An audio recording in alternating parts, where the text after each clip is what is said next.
The Nittany Lion Shrine, a point of pride here in State College, Pennsylvania, just outside a historic rec hall, the home of Penn State Wrestling, and this year's NWCA All-Star Classic on FloWrestling. Tonight we'll see All-Americans and NCAA champions from around the country collide in an evening of freestyle and folk-style wrestling. With 5 wrestlers on the card tonight, Penn State fans will have plenty to look forward to.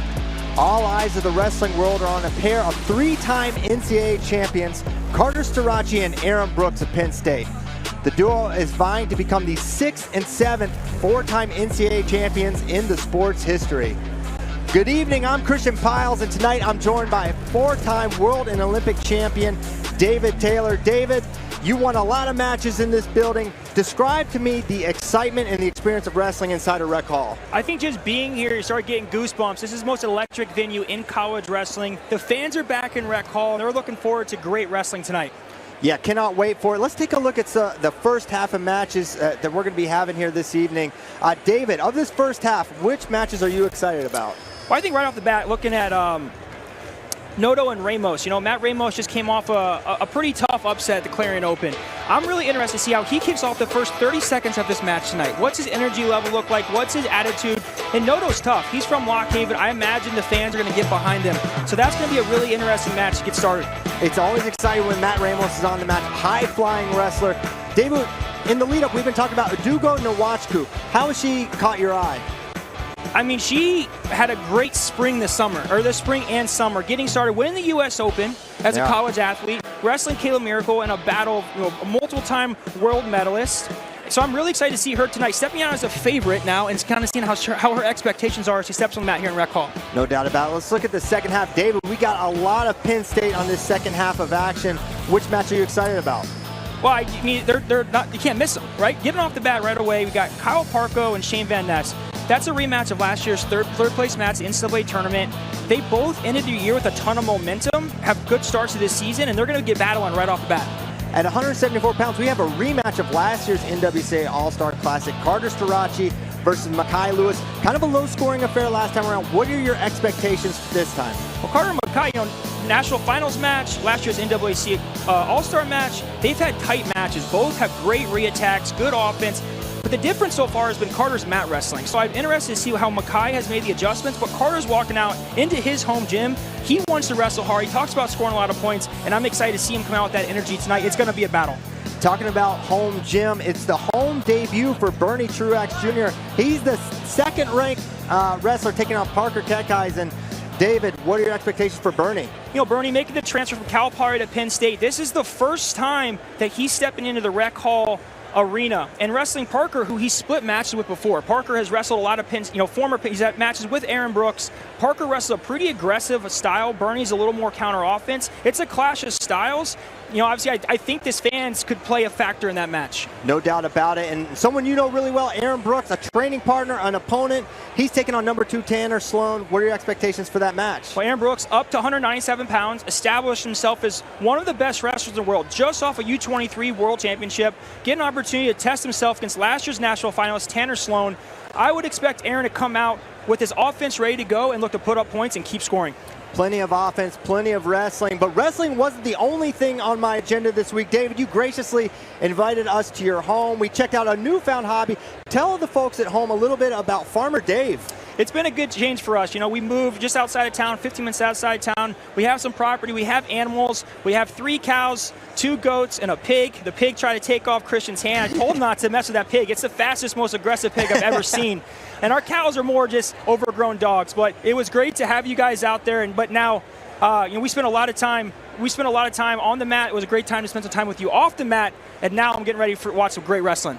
Thanks so much for that, David. We enjoyed coming out there. A reminder, tonight's event is sponsored by Dolomer, the official mat of Flow Sports. All Flow Wrestling events, including tonight's, will be wrestled on Dolomer mats, the undisputed leader in sports surfaces.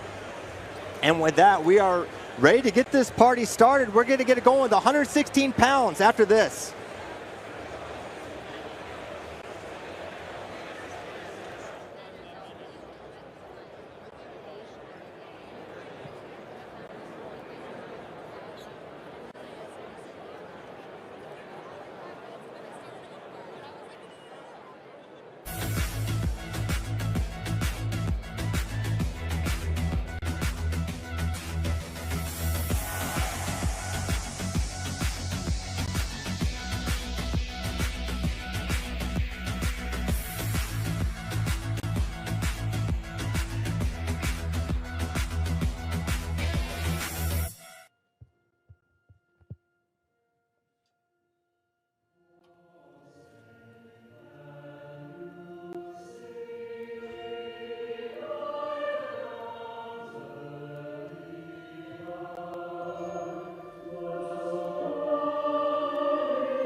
No doubt about it, we're in wrestling country, David.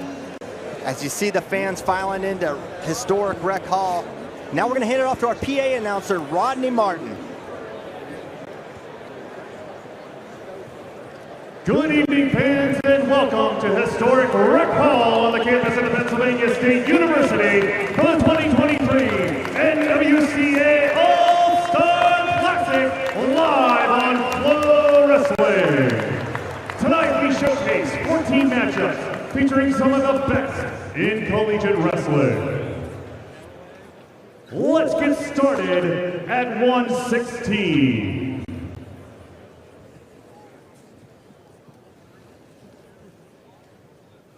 Our first contestant in the blue is a sophomore from King and currently number 2 in the nation, Samara Chavez.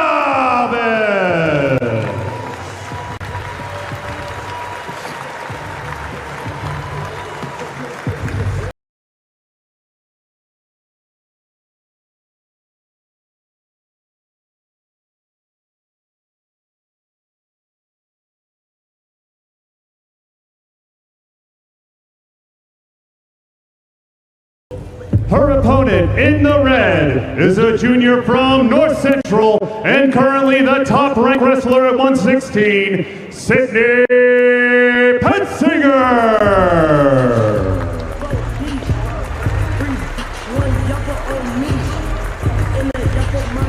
All right, go time here. A little bit of freestyle. This is your style, David.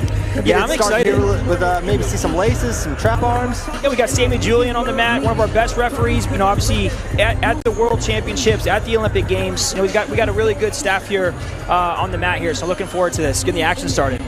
So we're gonna have Samara Chavez taking on Sydney Petzinger. Petzinger in the red, Chavez in the blue, and we are underway. They were match number 1 music of the night. 2-on-1 right away there for Petzinger.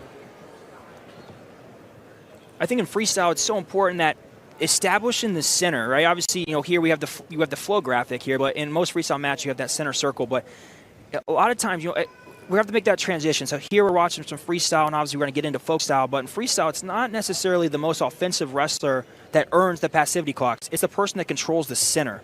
So obviously we see a shot here looking to run around, but I think Petzinger's doing a pretty good job here of controlling the 2-on-1, kind of dictating the center circle. So I would look to see blue get put on the first kind of passive warning here. And just as David says that, the mat official was indicating towards blue momentarily as they head towards the zone. 2-on-1 for Chavez now cleared out. So middle of the mat there. I think if Petzinger just takes one shot, you're probably going to see a warning. And there you see there's going to be a passivity warning against Petzinger. That's just a warning. Next one, she'll go on the shot clock, 30-second shot clock. That was a little surprising. But sometimes, you know, they just do that to get the action going, kind of incentivize the other wrestler. Shot from Chavez, looking to throw by the underhook. Now another attack, a good little flurry there from Petzinger, but Chavez able to evade for the time being. So the cadence of the shot clock, you know, for people that maybe aren't real sure, they're looking to give the opportunity to put somebody on the clock. So a lot of times you're going to see, lefty headlock attempt, 4. Oh, wow, she got to settle back and lift the head. Feet to back's going to earn 4 for Chavez. Now she's thinking about the fall. Can she step over and get it? The arm is compromised for sure as she's trying to put it on the mat. In freestyle, I mean, it's so different.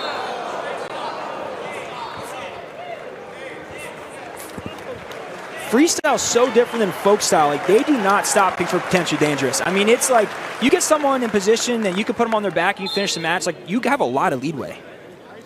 And you saw that there with that arm getting bent back, and Chavez jumps out to a 4-0 lead. Nice job with that left-handed headlock. So I was in the middle kind of talking about the passivities, but they're pretty much irrelevant at this point. Once there's points on the board, especially a 4-pointer, you're not going to see passivities come into play at the rest of this match. I mean, I don't necessarily think we're going to be there, but once the referees kind of see that type of scoring, they're kind of stay out of the match for the rest of the time. So now it's going to be up to Petzinger to get points on the board.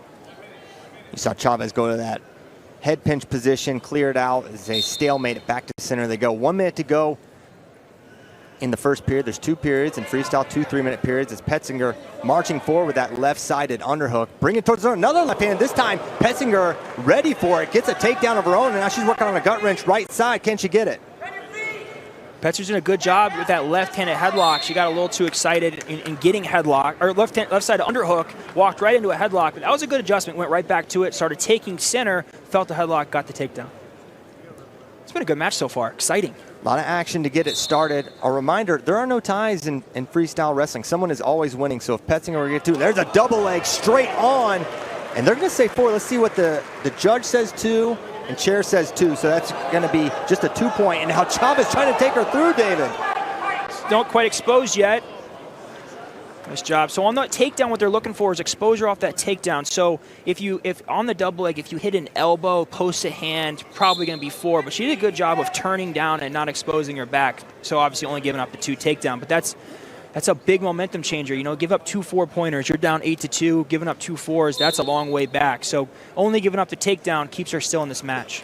Single leg from Petzinger, but then she comes up with an underhook. Swing and a miss on that lefty headlock again. No slip though. Looking for the gut wrench, now working up around the arm as time about to expire here for the first period. So a little momentum on Petzinger's side at the end of the first.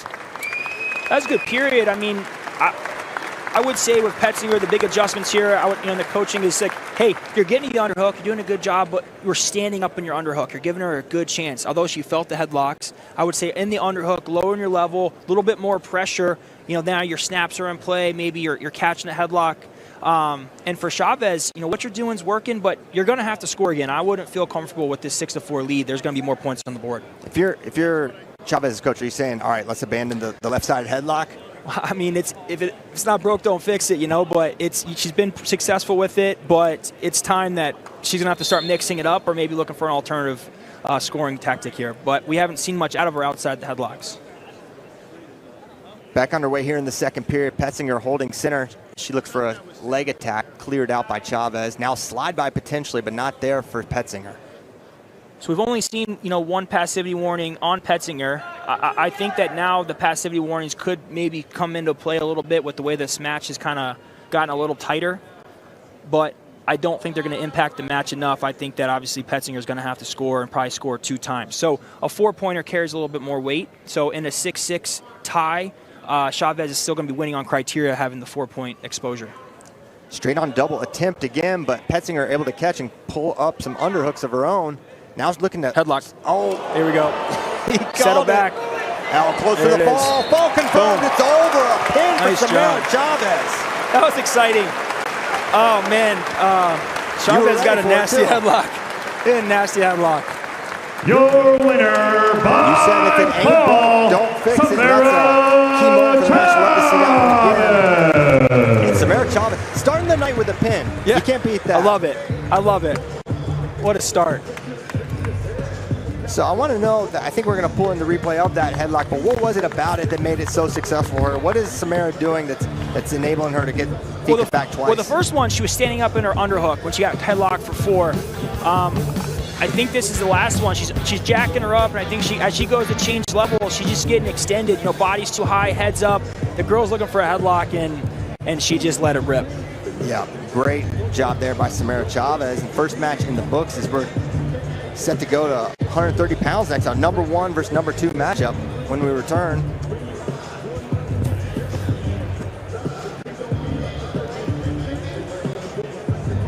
We're going to take a look at that headlock again. Here she is settling in for the pin.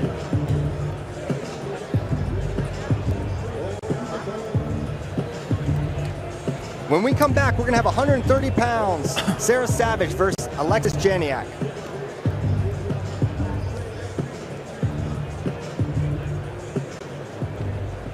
And now introducing our wrestlers at 130 in the blue, a sophomore from Aurora and currently number 2, Alexis Janiak.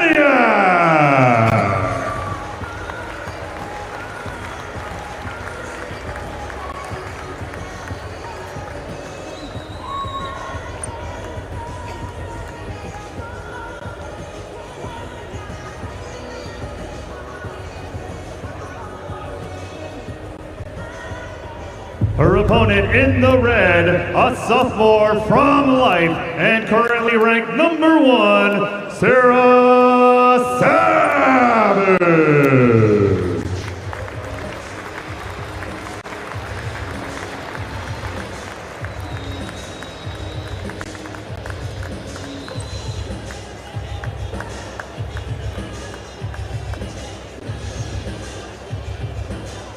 A #1 versus #2 matchup here, David. Sarah Savage versus Alexis Janiak. A little bit of history here. Janiak leads the series overall 3-2, and she's won the last 2 at the 2023 U20 World Team Trials. We'll see how it goes this time around. You know, a lot of times you can just tell as someone's walking out, you can kind of see if they're ready. A nice single leg there right away from Janiak, and there's a quick finish. And could be working on a leg lace. Has it threaded through. Palm up. She's in great position for a lace. Gets one of the turns. This could be a match-ending sequence. What she need to do, David? Just keep running your feet underneath. Keep your feet on the ground. You know, in folk style, we tilt a lot, so our feet come off the ground. These girls only wrestle freestyle, so her feet are doing a really good job of staying planted and driving. And she's doing a good job. She's going to end this match. One more's going to do it. That's it. Nice job. 30 seconds is all she needs to get it done. Alexis Janiak, a 10-0 winner. Your winner. I was just going to say, you can tell when people walk out. And Janiak just looked so confident, so calm, and he was ready to rock right in that whistle blew. Man. The ladies are getting the party started, David. We got a pin, we got a tech, and a great transition. And that's such an emphasis in freestyle wrestling. Not just the takedown, transitioning from that takedown to the turn. What was Alexis able to do that enabled her to go from the takedown to the turn? It was just her transition. I mean, she was takedown and just kind of took her right on the whistle. She just kind of took the wind out of her sails and then transitioned. Kept her knees together, had the lace going, loaded up, and just kept her feet going. You know, Coach Steiner does a great job with these ladies. He's getting them very prepared. They're wrestling freestyle nonstop, and Coach Steiner is a big believer in the leg lace. So I know he's sitting at home Power Springs and he's pumped about that. All right, coming up next, we're going to have Adugo Nwachukwu taking on Yeely Aycock. #1 versus #1. I didn't know that was possible.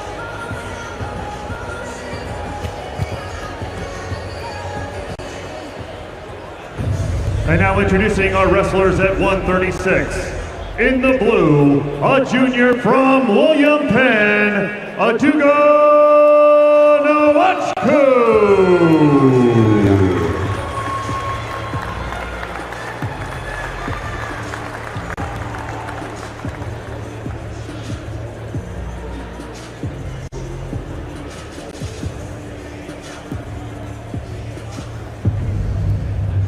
And in the red, a junior from North Central, Yeely Aycock.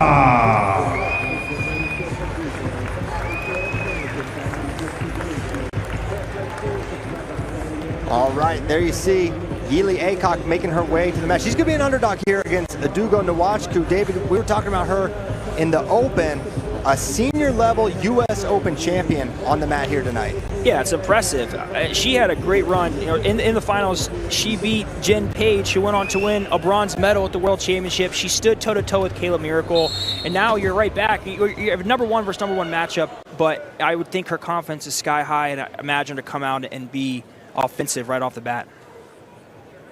Whistle blown. We are now underway in the red. That's Yeely Aycock taking on Adugo Nwachukwu in the blue.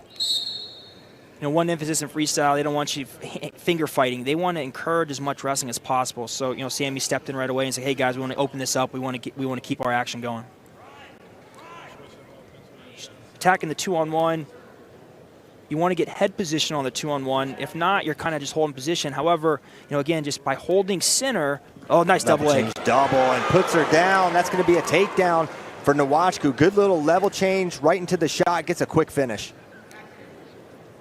So you don't have a lot of time. They started to give us a lot more time working here, but they're going to kind of give you a chance to really look to get for that first turn, maybe a second turn, and they're going to bring you up. Way to recover there, but you know, obviously getting taken down there in that double leg, getting her knees apart, making sure she can get leg lace, and then did a good job defending in no gut wrench. So you know, get right back up. Now you're still one takedown away from taking the lead in this match. Another double from space for Nwachukwu, this time defended by Yeely Aycock. She was looking for that headlock as she was coming up. And leading with those underhooks is Nwachukwu going to take her down for 2 right on the edge. Another takedown as it's now 4-0 for Nwachukwu. And she came up with those underhooks off the shot. That's a common setup you see. And just able to drive out of bounds. I think, as you dig double leg again, as she's coming up here, I mean, it looks like Aycock is kind of loading up and looking for that headlock there. So she's got to be careful, recovering, not just standing straight up with double underhooks. We saw that before with Chavez executing that headlock. So you want to be coming up with your head kind of like, I like to think about when you're coming up, you want the head coming up under the chin versus standing straight up with your chin in the air. If your head's coming up under your opponent's chin, you're going to keep you in a much better position. They break free, finger fighting there, now wrists for Aycock. Working up to a collar tie is Adugo Nwachukwu. And a shot from Aycock, single leg, but shallow penetration there. A sprawl from Nwachukwu trying to defend and maybe counter score this position. Tough spot to finish from for Aycock. Again, recovering off this shot, ready for the re-attack. Don't want to give up a go behind. She does a good job recovering back up to her feet. That was good wrestling. Yeah, Those good are recovery huge. by Aycock. Those are huge. You've gotten taken down twice. You take your first shot. It was a good attempt. Didn't quite get there, but she didn't keep her head down. She got her head up. She recovered back up to her feet, and you kind of can start building on that momentum. You got 40 seconds left in the period. It's a really important period. Point in this match for both girls. Same Getting shot. a takedown Head here wheel. is huge, one way or the other way. Now we're back into a match here. Scores in the last 30 seconds are huge going into the break.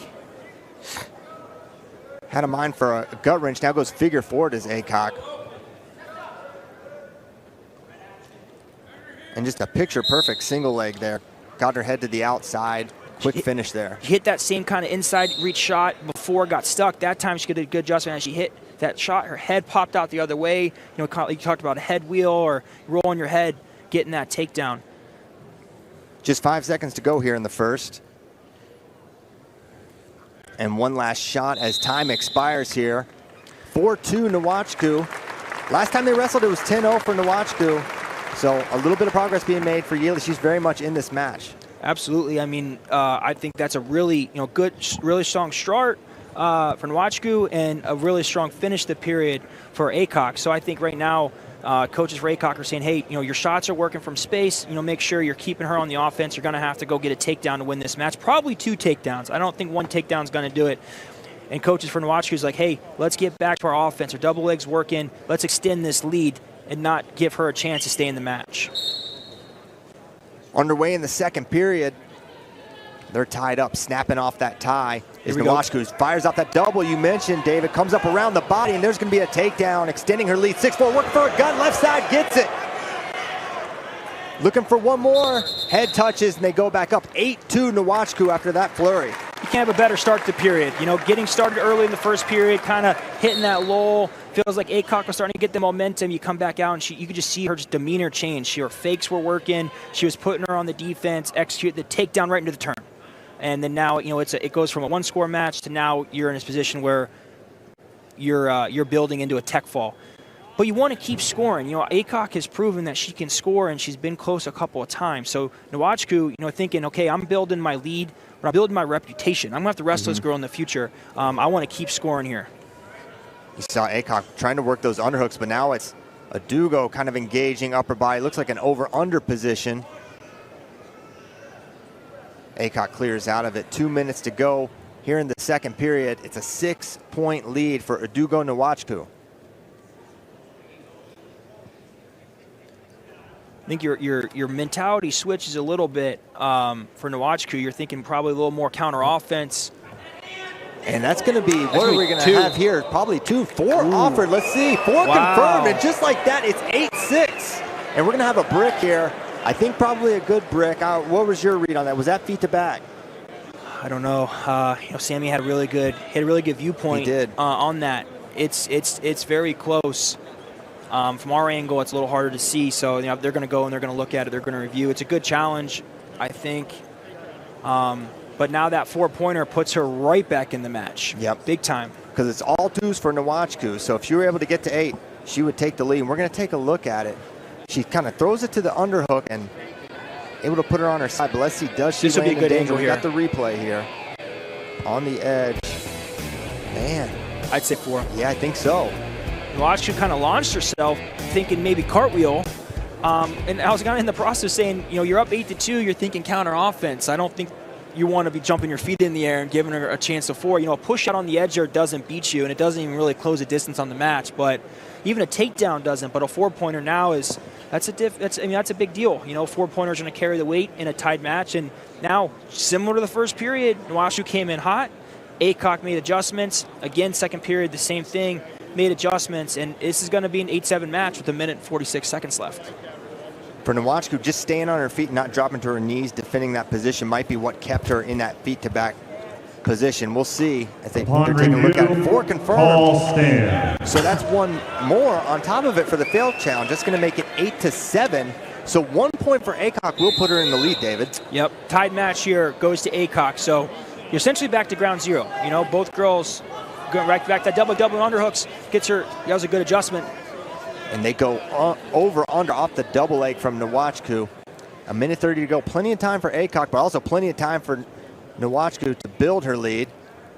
Aycock continues to attack, but probably needs to clear this upper body position, and does. There's a nice shot. This is what she scored on earlier. Getting her head up, get up to your feet, hide your feet. So careful. So Nwashu can post here as long as the post doesn't go behind her back. You want to get your foot on the ground here for Aycock. If this foot's off the ground, she's not going to get the takedown. If she can get her heel down on the ground, she can score, but that was a good adjustment. No takedown. Nwashu able to find that foot, pull it up, and prevent a takedown. It was great position for Aycock for a moment. Aycock's little inside pick with her right hand. She got a little pick that she's working on, and she got that nice long shot where she wheeled her head, and that time she got up. She doesn't quite finish in time. So that's her takedown. That's what she's looking for. 50 seconds left. It's how can I get to that leg? Even just getting it in the air and running her out of bounds, that puts you in the lead. But getting that takedown gives you a little bit of breathing room. And, you know, I don't think Nwashu's going to want to just stand around for 40 seconds because Aycock's proven that she can get to that leg and finish. 35 to go. We'll see the tactics that unfold here last little bit. Aycock needs 1 point. And you got to go here. You know, you got 30 seconds to score. You don't want to leave it to where you just got one simultaneous shot, and it's Adugo Nwashu ended up getting the takedown, extending her lead to 10-7 with 15 seconds to go. Just a gritty takedown, just kind of staying tough. You know, it's one of those where we both kind of hit at the same time. It's kind of who's going to give in, you know, and Aycock kind of turned down and gave up that takedown. It's likely going to be the match-deciding takedown there.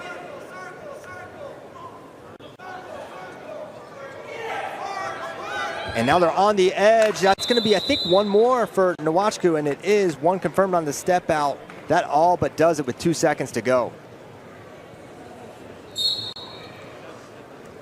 And not without a fight, Adugo Nwashu, an 11-7 winner here. These are some great matches so far. Your winner, Adugo Nwashu. And really what separated that match was the early second period sequence where Adugo got that takedown to that series of gut wrenches left side. I think we're going to get a look at that here shortly. And this looks like this is towards the end, I think. This is towards the end, right at the beginning of the second period.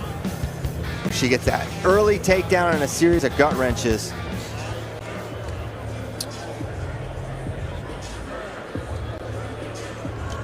So we have one more women's freestyle match to go here. We're going to be seeing 160 pounds.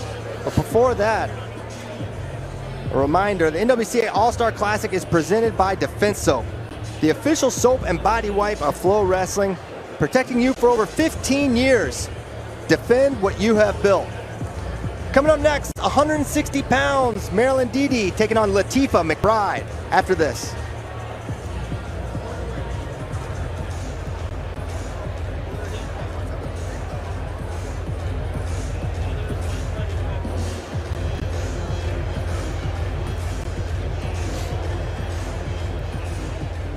The sport of wrestling. All right, fans, in this little break we have here, we got a little plinko going on. You see up there on the big screen. You're faced with so many challenges in the sport, but skin infection shouldn't have to be one of them, and that's our mission. Defense Soap was created out of the need to fight back, because we care about this sport, the families, the athletes, the coaches, and we want to continue to protect people from skin infections, to keep you on the mat. And that's our goal here at Defense Soap, to defend defend what you built. Got to do it again. One more time. Reset. 3, 2, 1. Let her go. That's what I want to hear.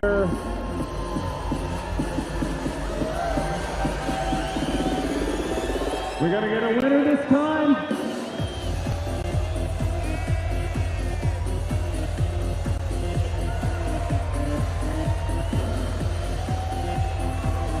Yeah, not quite. I don't know, we got time for another one. You want to let it rip one more time? I think that's going to be it. No winners today, sorry.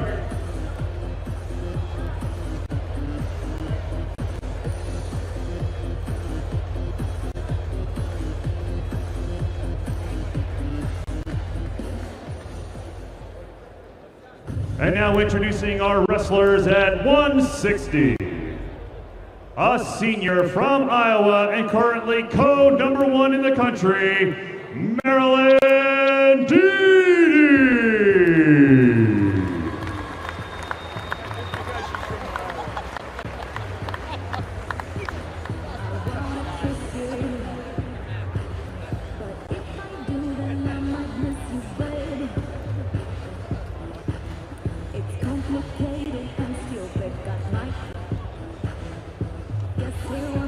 Her opponent in the red, a sophomore from Life and also current code #1, Latifah McBride.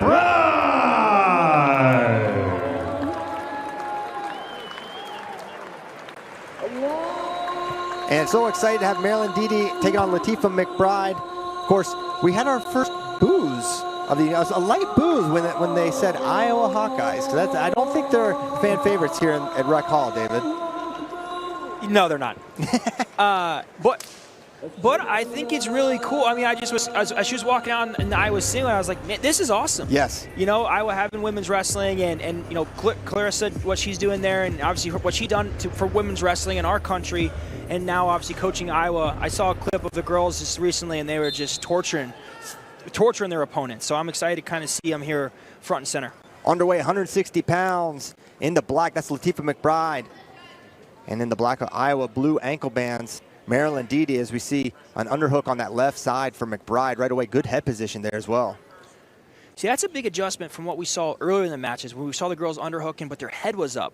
With their underhook and their head down, you're taking a little more position. To the ref, it looks more like you're a little bit more on the offense. As you're kind of taking center, you're more in your stance. And as we said, they're starting to warn Didi for action here, and I would probably see them stop and put her on the clock first.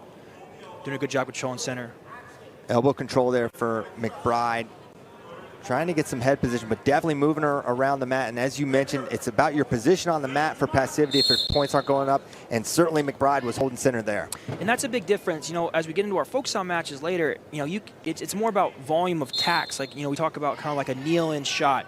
In freestyle, you could be kneeling in and being the action girl or guy, but if you're constantly being backed up, you're going to get put on the clock. And McBride's right back on her, and I would expect to probably see Didi put probably on the 30-second clock if McBride doesn't score here.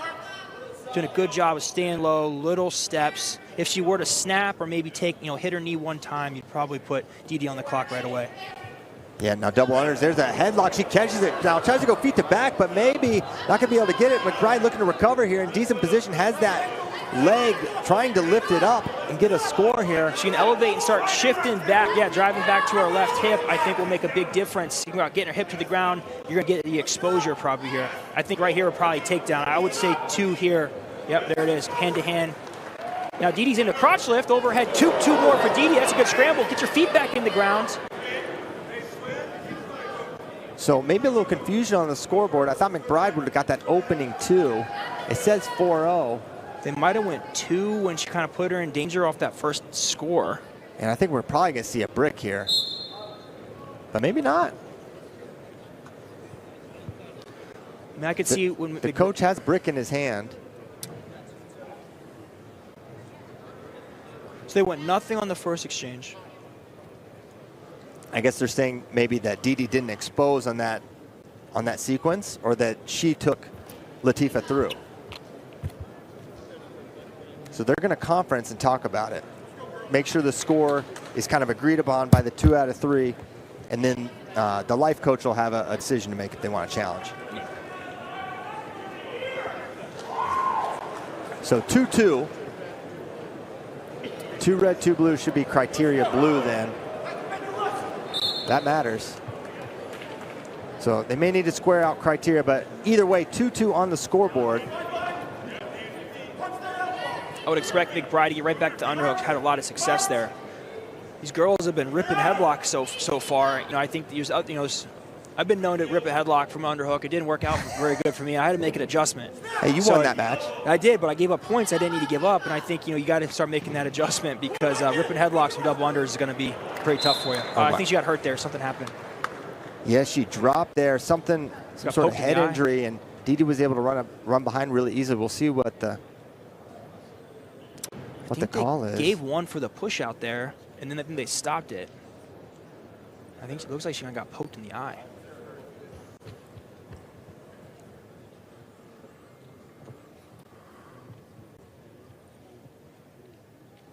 So getting some medical attention there's Latifah McBride. As you see Clarissa Chun, head coach of the Iowa women's wrestling team there, with her athlete Marilyn Didi. So going to these underhooks, underhook is it's such a valuable tool in freestyle specifically because you're putting the person on the clock, you're earning the push outs. They make mistakes. You don't see it as much in folk style. I don't think the impact is as much because the push out isn't a rule. But it's been very prominent so far in these matches. And on the defense, the girls are getting stood up. And it's really hard. You know, as someone's underhooks you got to start to readjust your positioning and lowering your level. You get stood up in underhook and freestyle, you just don't have much place to go when you get put on the edge. McBride good to go, and we're back underway. 18 seconds to go in the first period. There's a shot from Marilyn Didi trying to counter here. Is Latifah McBride. Nothing yet. 10 seconds to go here in the first period. And we'll see if McBride looks for a go behind here. Just kind of hanging in the position. And that's how the first period is going to end. A 3-2 lead for Latifah McBride as we head to the break. It's a good period. Good, I mean, really just that one scramble where, you know, McBride was able to kind of create the scramble, exposed her. Didi came right under the crotch lift, and then we got the step out here. So been a really even match so far. The really big adjustment is the underhook so far. So, you know, McBride getting back to the underhook, taking ground. Didi did get a shot towards the end of the period, but I would say she's going to have to focus on keeping the underhook out and getting to her offense. And we're back out to center here. We're going to take a look at this eye poke here, but let's see what the injury was. But Marilyn Didi making her way back out as the 30-second period break has ended. A little headgear adjustment here. Headgear optional in these matches. And back underway, second period now, just a 1-point lead for Latifah McBride. If Didi were to get a point, she would be in the lead by criteria. Lose the headgear again.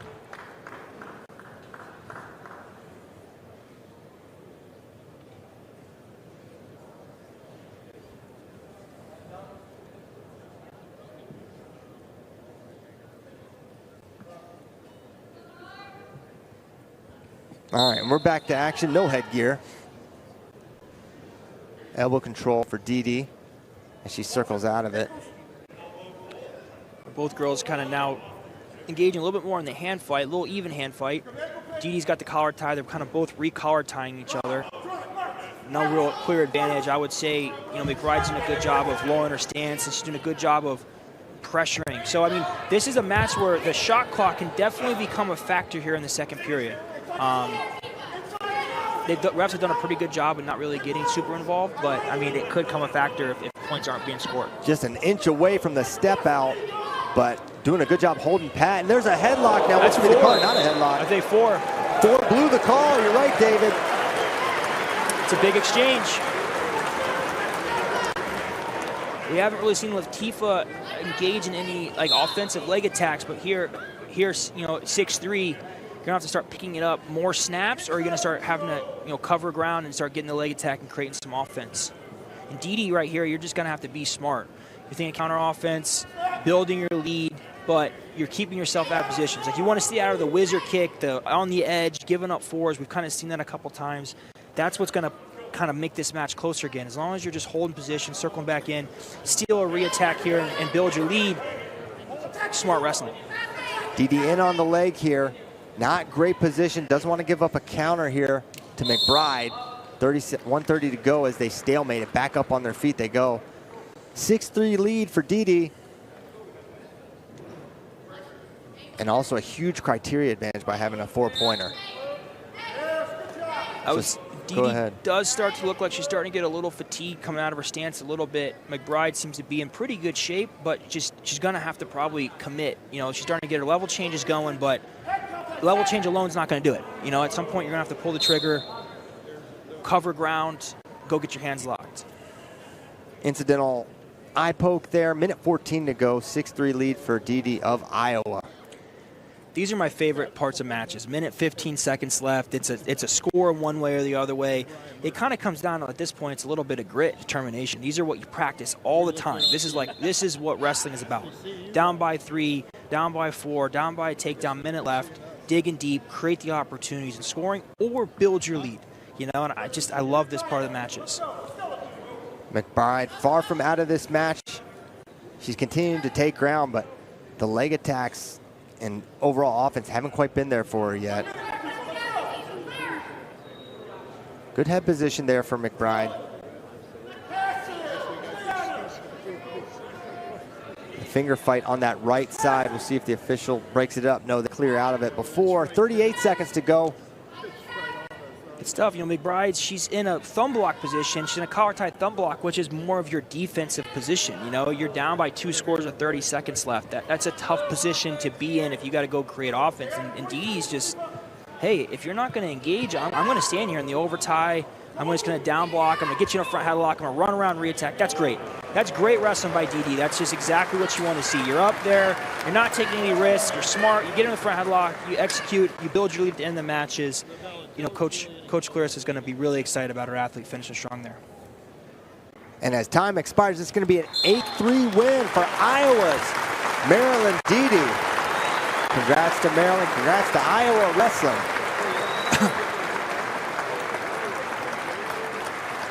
Your winner, Maryland. And a great opening set of matches here, Dave. We're probably going to take a look at that big 4-pointer that DD had.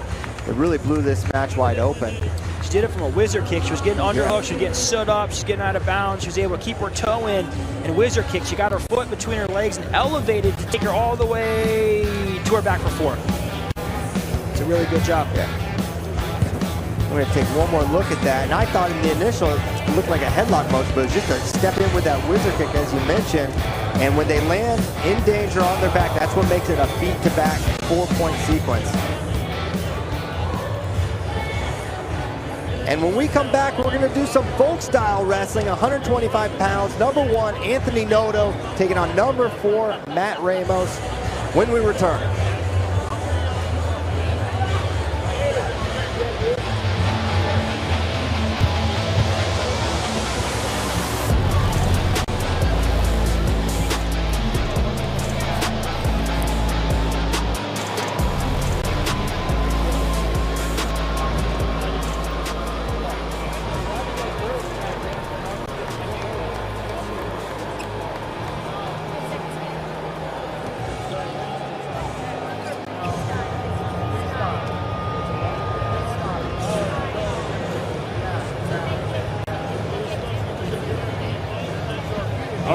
In this break, it's trivia time. All right, we're going to have a winner this one, I promise.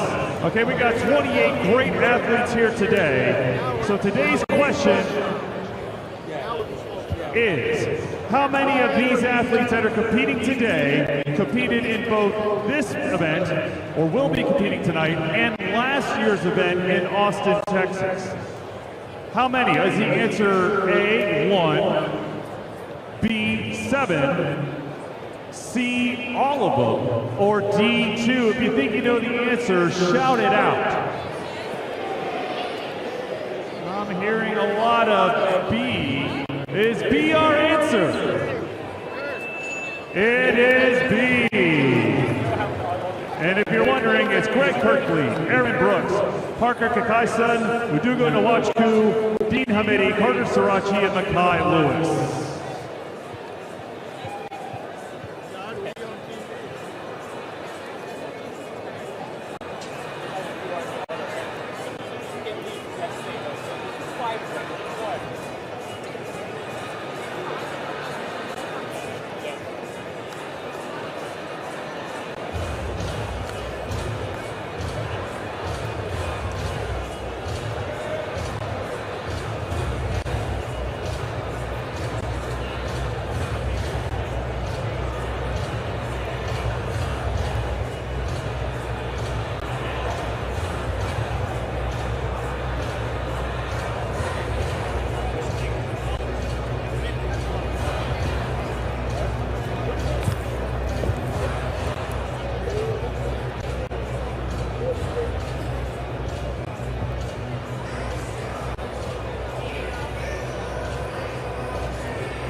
Yes, sir.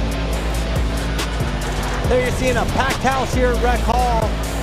They're excited for the folk style action to begin. We're going to be starting with 125 pounds, number 1, Matt Ramos, Anthony Noto. And now introducing our wrestlers at 125. In the green, a junior from Purdue and current number 4, Matt Ramos.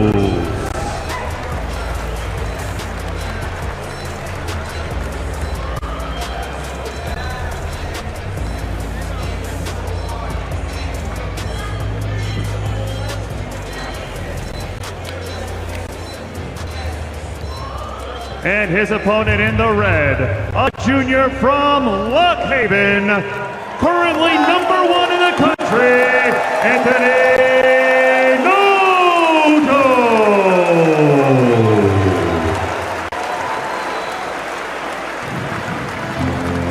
And a good ovation for Anthony Noto, Lock Haven, just down the road here from State College, Pennsylvania. Got to assume the crowd's going to be getting behind him. He's going to have his hands full with number 4, Matt Ramos, who of course started this season number 1. Took a couple tough losses, but man, this kid can flat out wrestle. He's as exciting as anyone in the country, David. Yeah, I would expect Matt Ramos to get on the offense right now. I think he's going to be ready to go. Underway here, 125 pounds in the black and gold of Purdue, that's Matt Ramos. And in the red and white of Lock Haven, that's Anthony Noto. Matt Ramos controlling center right now. He's got a really powerful double leg, good in the upper body ties. Anthony Noto can wrestle from everywhere, but from the top position is where he is lethal. Wrist control there as they clear out of it. First 30 seconds of this match, no committed attacks at this point. Ramos, we saw it last year when he wrestled Spencer Lee. He just, the confidence that he derived when he wrestled his first match with Spencer, which was just this firefight, insanity scoring situation where he ended up getting pinned, but he obviously left with a lot of confidence. And we talked about in his interviews last year at the NCAA tournament where he just in his mind he knew he was going to win, and he wrestled that match with so much just his calm demeanor and just confidence. It was just nobody's wrestled Spencer like that, And then you come off of that, season. And then you come right into the Clarion Open, and you're like, man, what the heck just happened? I just lost a high school kid. Yeah. And now but what I really liked about that is he wrestled back for 3rd place. Like, nobody does that. Right. Especially in an open tournament where you come from that high of just not too long ago to, a perceived low. And then now we're right back in the All-Star match, and he looks good. He looks good. He looks just like what I would expect him to look like coming out. He can score in so many situations. You know, he's a little cautious so far, but it's not going to take much for him to get in a crazy scramble. No question, as it's more of a feeling out process this first minute and a half. Of course, if you haven't watched any college wrestling, a huge rule change. Takedowns not worth 2 anymore. That's going to be an adjustment for this Rec Hall crowd. They're going to have to be screaming 3, David. It's insane. I was at Super 32, and they started the 3-point takedown down there, and I can't imagine how many times in my head I'm like, I got to say 3, I got to say 3. And then I said 2, and I'm like, I can't believe I just said that. 1 minute It's so hard because we've done that for our whole lives, so there's no way this crowd's going to be saying 3. 53 seconds to go here, no score yet. And for Ramos, you're curious, is he going to test the waters and go underneath Anthony Noto? We may find out. A scoreless first period could force his hand here, depending on choice. Good club there from Anthony Noto, nothing yet. You see those level changes from Ramos. He likes to fire off a couple of those, seconds. get his opponent off balance, and then fire out really powerful double leg that we haven't seen at this point. Scores at the end of period are huge, you know, and I think now with a 3-point takedown, they have even bigger significance as the match goes on, because if you don't want to go down, you don't have to go down.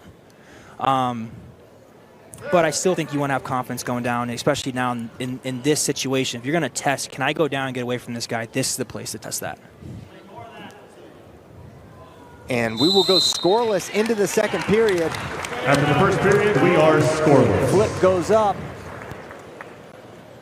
And this could be red for Noto. He's going to go under. Yeah, there was no hesitation. They were like, hey, we're going down right meow. We're going. Ramos covers. And we're underway. Looks to break that elbow down now.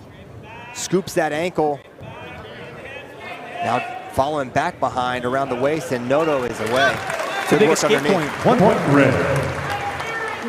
This year also, they're kind of going back to more of a traditional stalling on top. You know, I'm not a big fan of the rule changes. You know, I don't like the idea of saying, hey, we're going to change the rules because we want more single scoring. leg for Ramos here.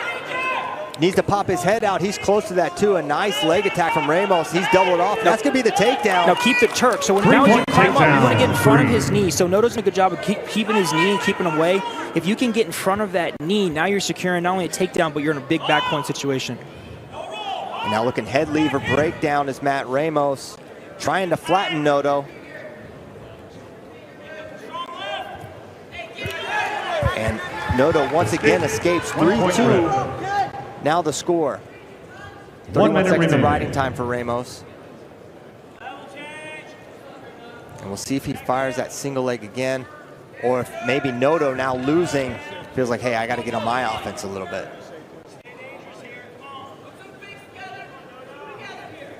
There's a single leg head inside shot for Anthony Noto. Maybe looking to come out the back door, attacking far ankles. Matt Ramos now coming out the back door is Noto.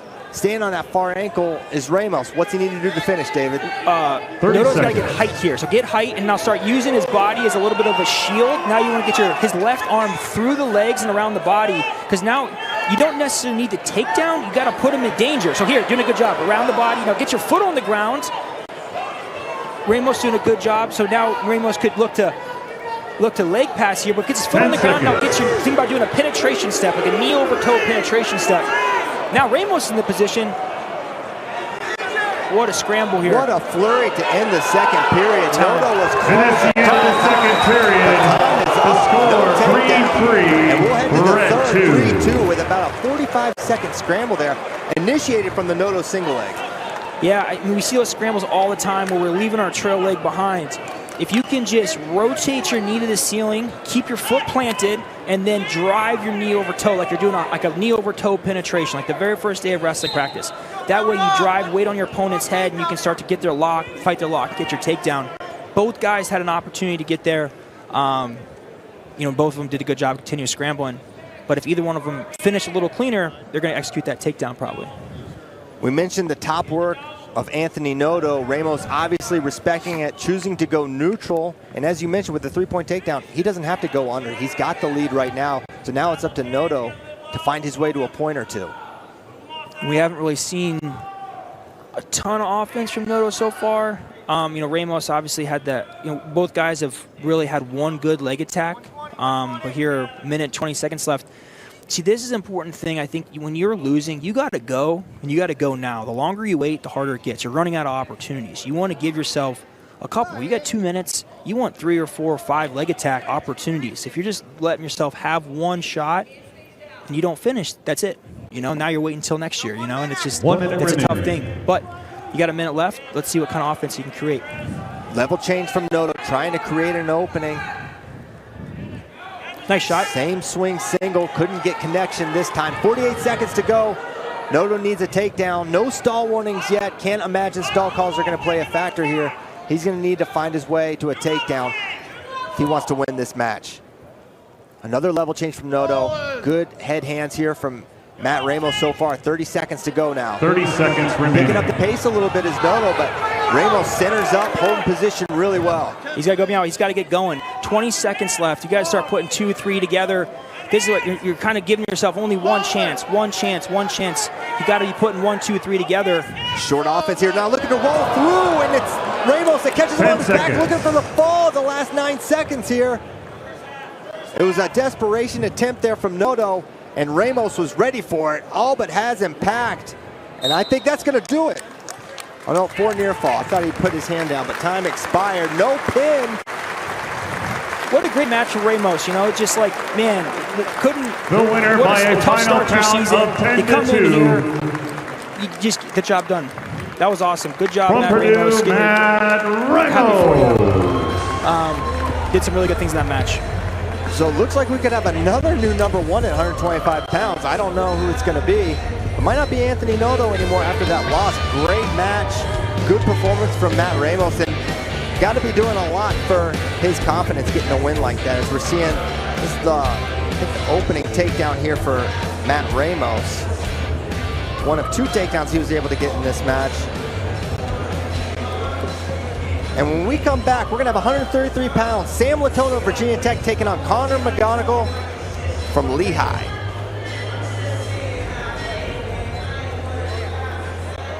And now introducing our wrestlers at 133. First in the green, a junior from Virginia Tech, Sam Latona.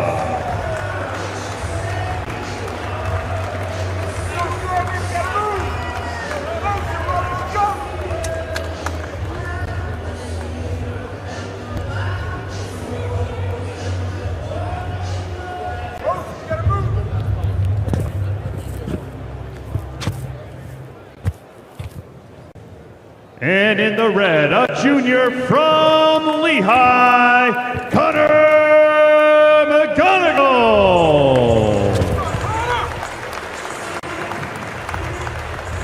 There you see Lehigh's Connor McGonigal started the year ranked 6th in the country. Crazy situation at Lehigh. They have so much depth at this weight class. You got this guy started at number 6. Ryan Crookham pulls the upset of upsets of the year, taking out world champion Vito Arujau, your teammate, David. Yeah, unbelievable. It's just, Crookham's had the talent. Crookham's been talented for a long time. He's been injured. Kind of gets into that tournament last weekend. He takes out his teammate and then takes out world champion Vito Arujau. But, this is a chance for McGonigal to kind of get back on track. Maybe they're not real sure what they're going to do. Obviously, they've been wrestling both guys, and this is a chance to get a win over a ranked opponent. And kind of, the coach kind of see where he's at. Yeah, and getting a win over a 2-time All-American Sam Latona of Virginia Tech. Good way to keep that competition for the starting spot alive as we are now underway at 133 pounds. In the black with green ankle bands, that's Sam Latona.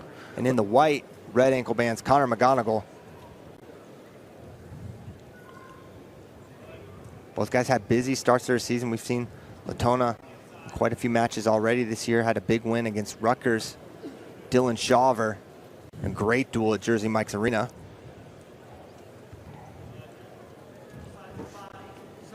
Latona, a lot of leg attacks he can fire. Consistent finishing is a huge key for him. If he can do that, he can beat just about anyone and beat the aforementioned Vito Arujau last year. Latona's got a lot of movement so far. McGonigal's kind of just holding his stance, holding center. Latona's doing a good job moving, stance in motion. Look like sometimes you're doing that. Yep, a nice runaround. Shot, and it's a counter from McGonigal. Look, go behind, then drop down to the single leg shin whizzer here from Latona. He's got to beat this whizzer. Tries to get above the knee. That's the first step. Now trying to finish backside and does, and it's a 3-point takedown for McGonigal to get this started. 3 points red. He just he was waiting. I think Latona was moving around. McGonigal was waiting, and just as they kind of got into that entry, he took that shot and ran around. Runarounds are a huge difference maker in matches. If you want to be successful at a high level, you just can't give up go-behinds. They're just they're momentum killers, and they're easy scores. You give up easy scores at the highest level, it's going to be really hard. If someone's going to score on you, you want to make them work for it. He did a good job recovering and kind of getting back to the whizzer, but at that point, you're at a pretty severe disadvantage. And that was a good job by McGonigal capitalizing, getting that first takedown. And McGonigal, what we didn't get to was he had legs in pretty deep towards the edge, and now he's going to boot in already, figure four, as he's going to work from the top position. Nice leg slip. Yeah, and he slips out, gives him a little shove. There's the escape for Latona. Good job underneath there. 1 point.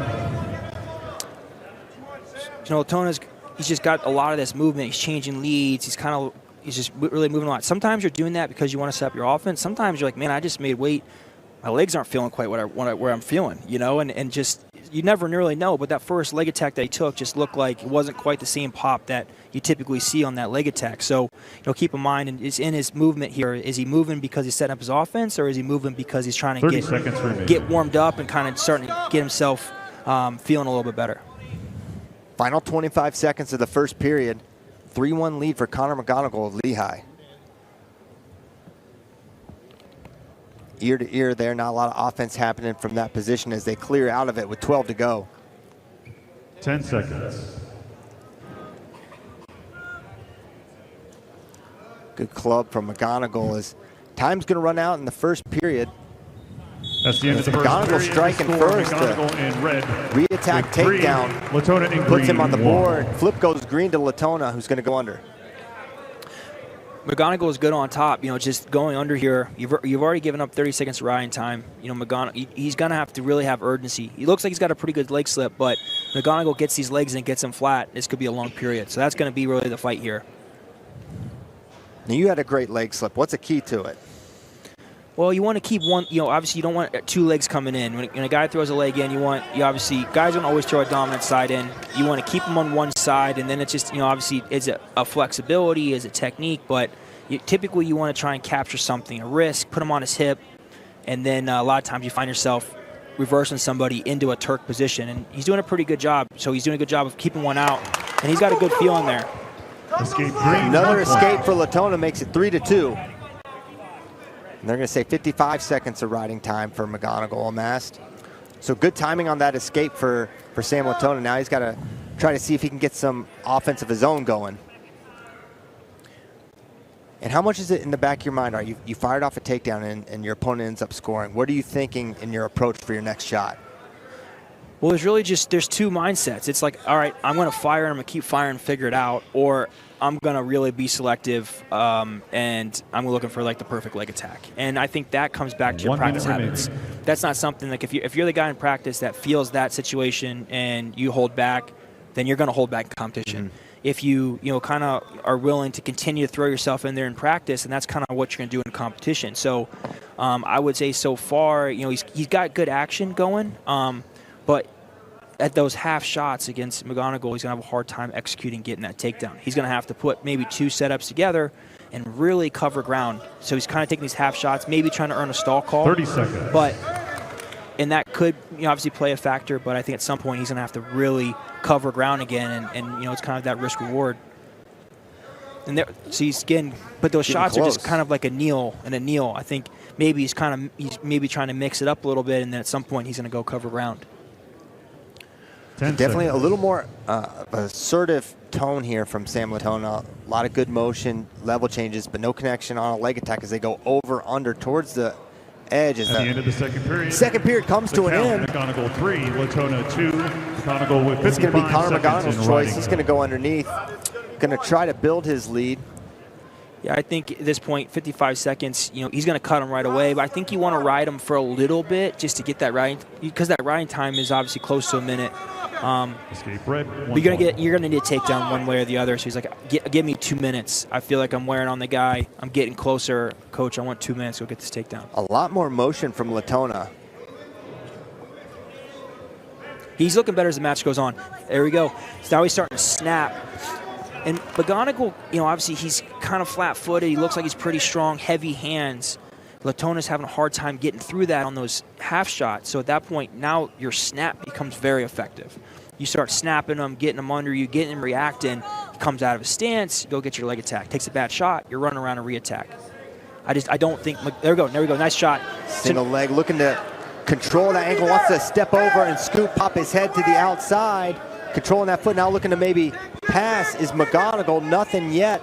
Minute 10 to go here, plenty of time for Latona to work for it. He's got it trapped, close to the finish, no 3 yet. There it is, takedown Sam Latona. He's in the lead 5-4, but he may have to ride a little bit, or we could see a tied match. And looks to lift and return, looking for a Granby with McGonigal. There's the escape. 5-5, riding time not a factor. See if Latona pushes for it. So it looks like McGonigal's fatigue starting to wear on him a little bit. If Latona, you don't want to take that shot and get ran around, but you want to keep this action going. Whether you get the takedown with 30 seconds left or get him reacting, going into overtime, keeping that momentum going.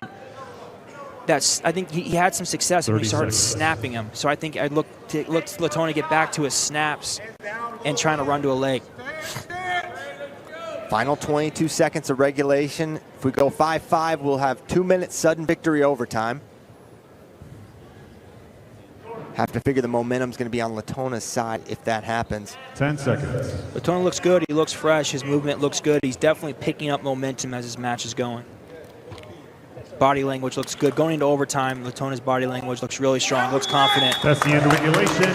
So 5-5. We're headed to overtime here at 133 pounds. 2 minutes for sudden victory now. It's a rule change from last year. Instead of the 1 minute sudden victory period, you got 2 minutes. So plenty of time to settle it on their feet. If not, they'll go to tiebreakers, top, bottom.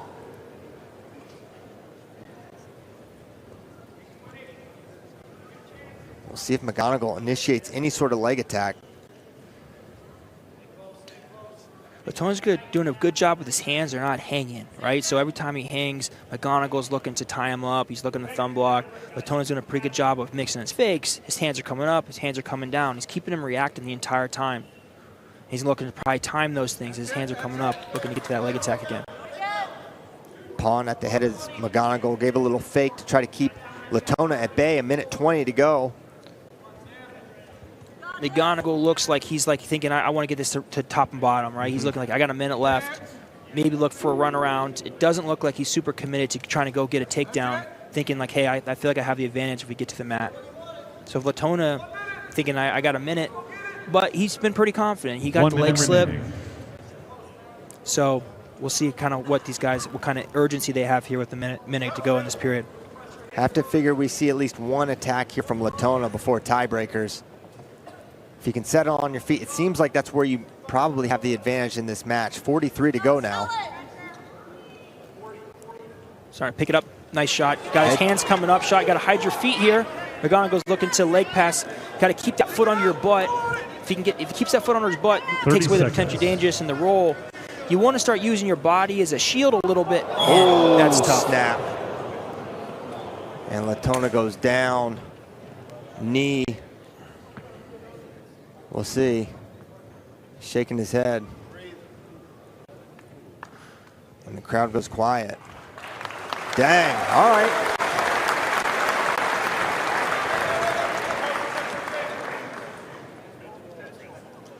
So 5-5, man, it's kind of a scary moment there. Wanted to see how that scramble play out. Not going to because of the potentially dangerous call after McGonigal looked to counter score there. I don't like those positions. Those are tough, especially in an all-star match, you know. It's like, yeah. But obviously McGonigal's trying to not get taken down. He's doing the best that he possibly can.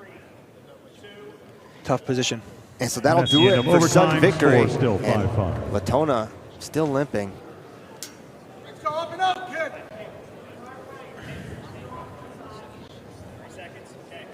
Latona looks back to his corner. Cody Brewer, Jared Hott. Latona lines up on that right side, drops down to that ankle. Quick stand up here for Connor McGonigal, looking to lift and return.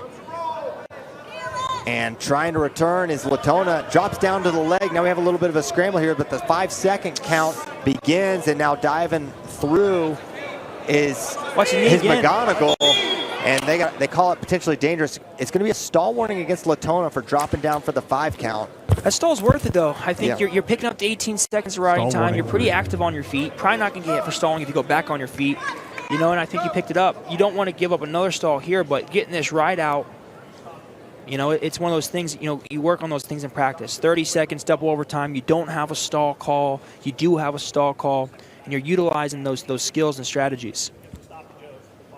So they're going to have to change riding time, I believe, because after they get the 5-second stall call, they're going to, once they hit him for stalling, the riding time stops, so they're going down, so 16 seconds. So he can't get the full 30 seconds of riding time.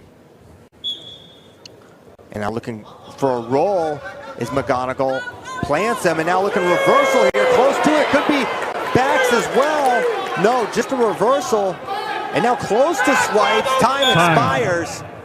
What a flurry at the end there. 7-5, McGonigal leads. It's 28 seconds of riding time for Latona 5 in green. Latona, he doesn't like the call. He doesn't think it was a reversal. I don't think they're going to like the result of this one. What do you think, David? We saw the exact same situation off Latona's takedown where he kind of lifted him, and McGonigal is definitely not on purpose. He's kind of like spiking his own head, and he's trying to grab the near leg and high leg over. Earlier, he didn't get it. That time, did a really good job. As he was going, he was heavy in the front, tacked the near leg, hipped over, and got a reversal. It's definitely something. The first time we saw it, I didn't know if it was an awkward landing, but the second time, it's definitely something that he's working on. And in the period, that reversal is going to be big. Latona kept his hands locked for the most part. I think, you know, they don't typically change their mind on the mat. You know, they had a pretty good look at it. Yeah, to me, I thought it was a reversal. Latona did a good job avoiding giving up any sort of near fall. It's a savvy thing by McGonigal. It seemed like the momentum was really shifting to Latona. And, you know, 12 seconds left. He gets to his feet. And, you know, as a coach, you tell your guys, get to your feet. Good things happen. Got to his feet, you know, and was able to kind of utilize the head spike reversal. Yeah, so what are they looking for here to determine if it's two? Because obviously Latona still has the leg. That's not in dispute. Is it because he put him on his back that they're going to be giving him the reversal? So call stands. It's a reversal. I think you're looking at probably loss of control, making sure that the lock was, you know, broken, looking to see like if you had control, right? It's kind of all those things kind of simultaneous, and it's a quick thing. It's nice that you can go back and take a look at it, but I just don't think there was enough that was going to say, hey, you know, you kept control. I mean, he was in danger. I think probably the right call. Yeah. So here's the scenario. Latona's going to go under here. He's down by 1. He has a pretty good riding time advantage, but how good is to be determined. Are we going to go neutral here? I think he's going to go neutral.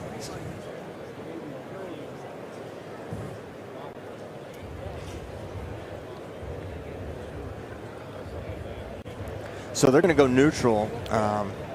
So with 30 seconds left, and you know what? I don't know. I mean, it was pretty instant neutral. I saw him look over his coach. It's neutral, but he's leg slept him 2 times pretty easily. So I do think that if it's a tough decision here, but I think that Latona taking bottom isn't a terrible decision, but it's obviously McGonigal's best position. Right. So, but Latona's saying, hey, I want to go neutral. I'm going to get the takedown. We know his knee's a little banged up. So do I feel more comfortable getting this reversal and I have riding time, or am I going to go on my feet and try and get this takedown and send it into another overtime period? 100%. Yeah, I think probably going for the takedown and give yourself full 30 seconds probably makes the most sense, but we'll see. They're double checking riding time, which is now at 17. So he still has the advantage, Latona, but we are going neutral. He'll have 30 seconds for a takedown, or McGonigal's going to win. Underway here. Second tiebreaker period. He had some success when he was timing the guy's hands, he was timing his hands coming up and following it, and on a snap. Going head to the leg, trying to find an opening there. They're going to hit McGonigal for stalling. He's going to dive in there. Really extended now is Latona. 10 seconds to go here. Tough position to finish any sort of offense. He's going to try to circle out of bounds and get a restart for one last effort. 5 seconds to go here. He's going to need a takedown. He needs it quick. Tries to jump the whistle, not going to get it. That's a caution.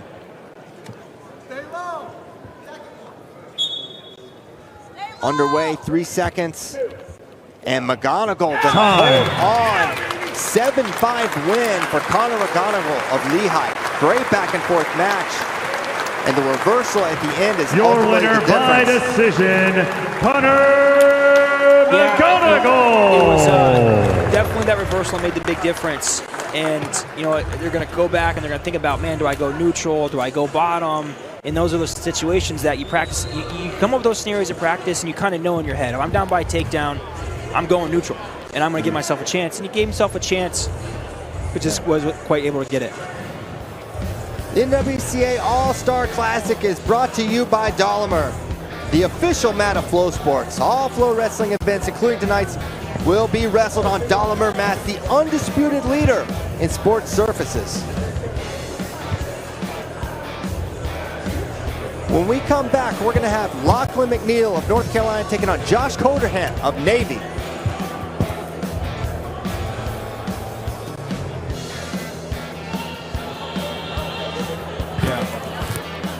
Fans, you can see the best high school seniors in the country and the state of Pennsylvania at the Pittsburgh Wrestling Classic, presented by the U.S. Steel on Saturday, March 30th at AGH Arena in Peters Township High School, and broadcast by FloWrestling.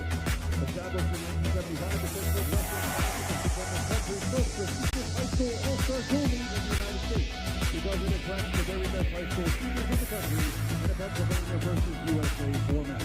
This year is the 50th annual event, and the National Wrestling Association works in partnership with the local organizing committee to host the event.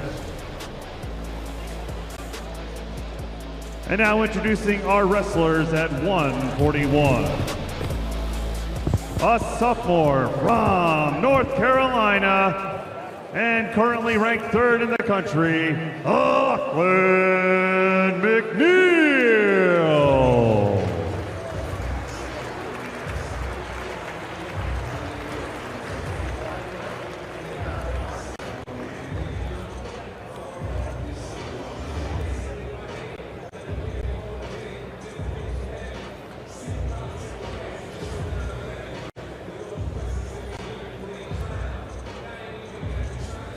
And his opponent, a junior from the Naval Academy, Josh Coderhan.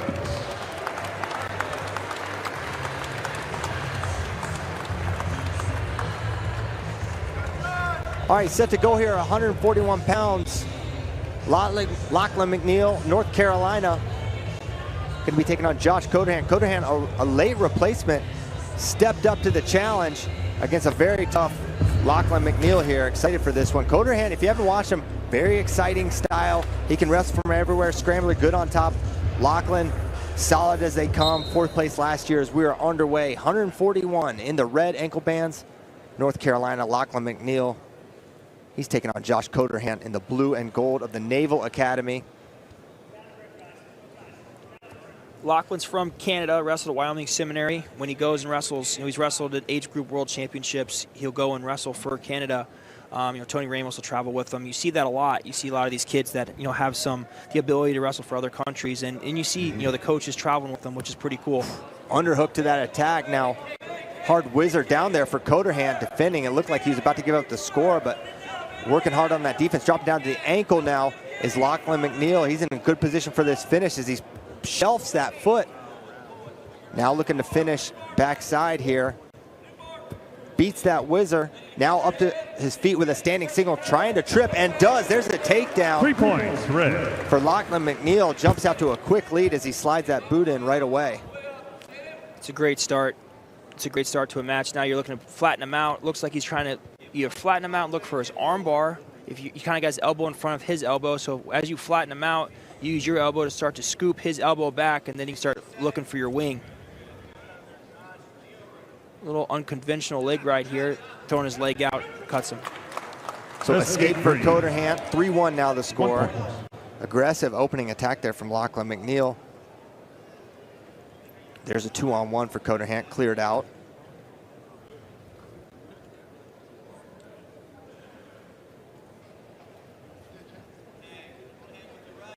Minute 20 to go here in the first period. Level changes from Coderhant. Stalking, moving forwards, Lachlan McNeil. As Coderhant's moving, you know, he's changing his lead leg a lot, you know, and I think that's something that can really frustrate an opponent. You know, he's coming at you with your right leg lead, and then as he shuffles, his left leg comes forward.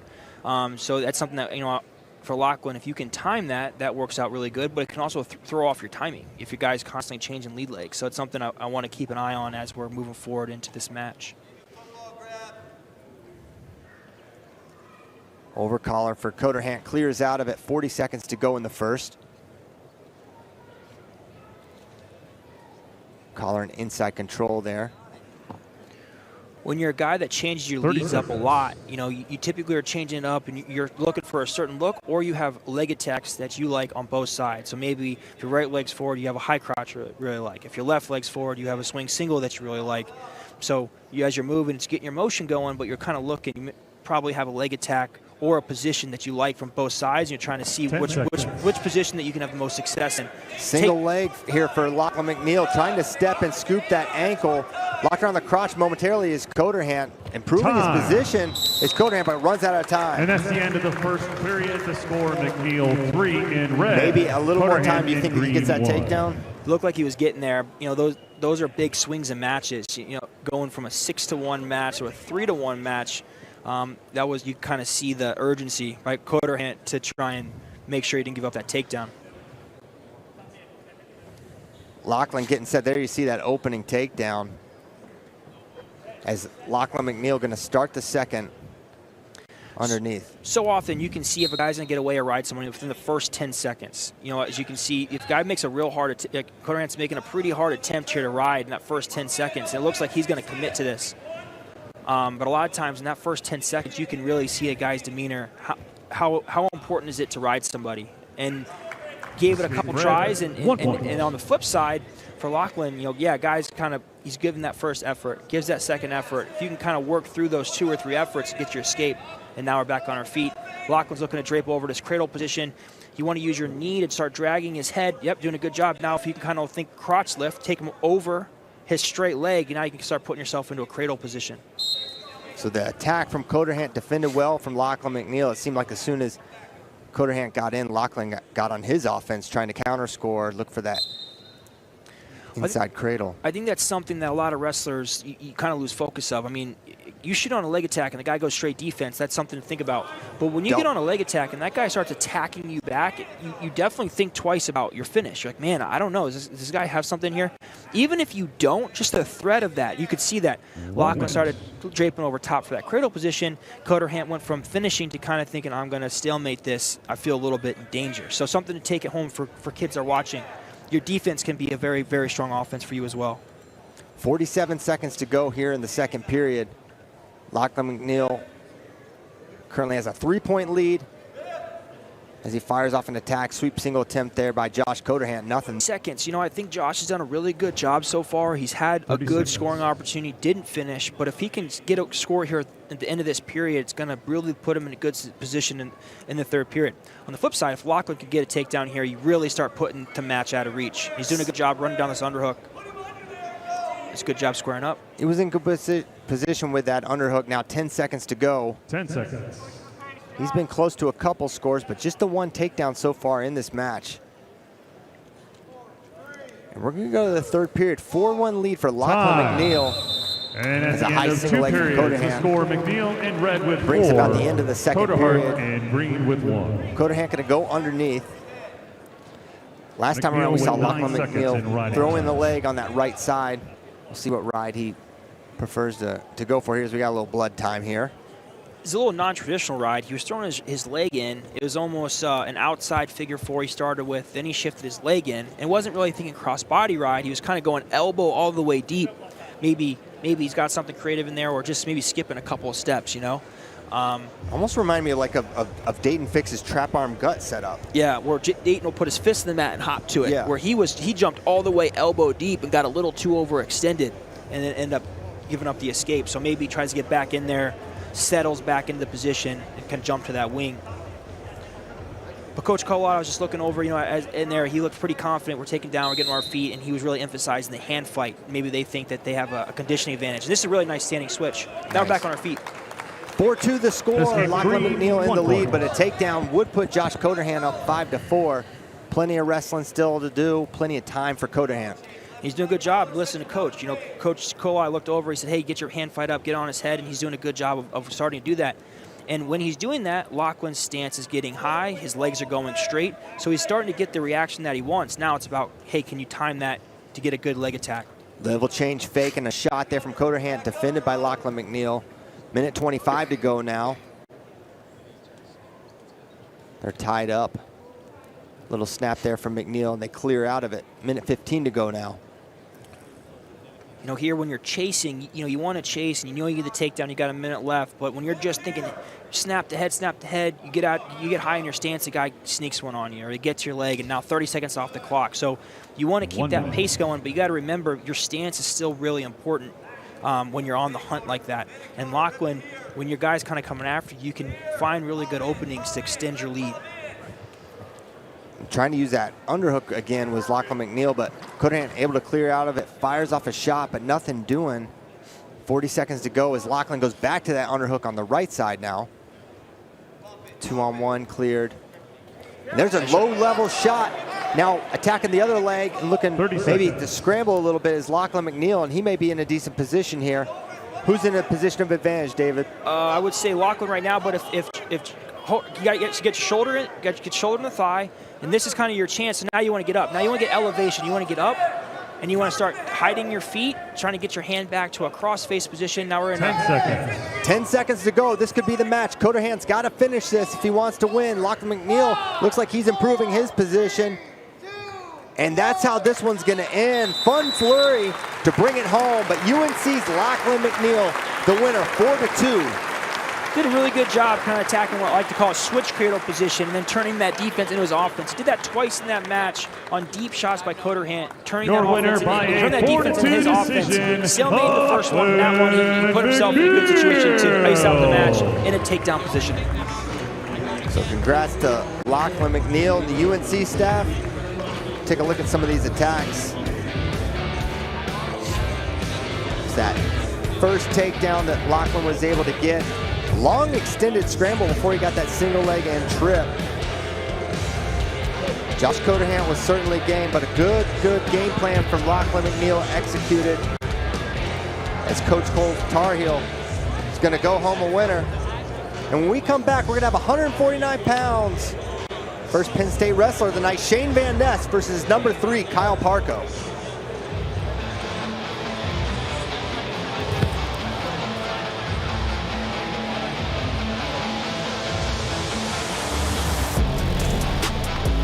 All right, fans, we are halfway through our event tonight. I think it's time to give away some t-shirts. What do you say? Got some free t-shirts to give away. You want a t-shirt? Get crazy, get loud.